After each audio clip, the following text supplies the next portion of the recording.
క్రైస్తవ ప్రముఖులతో పరిచయం కలగటం మరియు అప్పటికే రెవరెండ్ ప్రిచర్డ్ గారు 1818వ సంవత్సరంలో తెలుగులో అనువాదించిన నూతన నిబంధన తన చేతికి అందడముతో ఆయన ఆశ నెరవేరింది. అప్పుడు పురుషోత్తం గారు దాన్ని బాగా చదివారు. వాక్య పఠనము ద్వారా పరిశుద్ధాత్మ దేవుడు బయలుపరిచిన విషయాలు తనలో విశ్వాసాన్ని కలిగించాయి.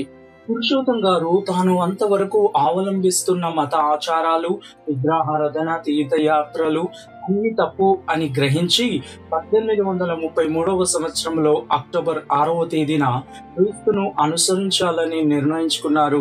అదే రోజు తన తోటి క్రైస్తవులతో కలిసి ఆరాధిస్తూ మా యేసు క్రీస్తుని మరుగు కలిగినరుగా నా ఆత్మ గణరక్ష నగము నాకెన్నురా అనే కీర్తనను పాడారు.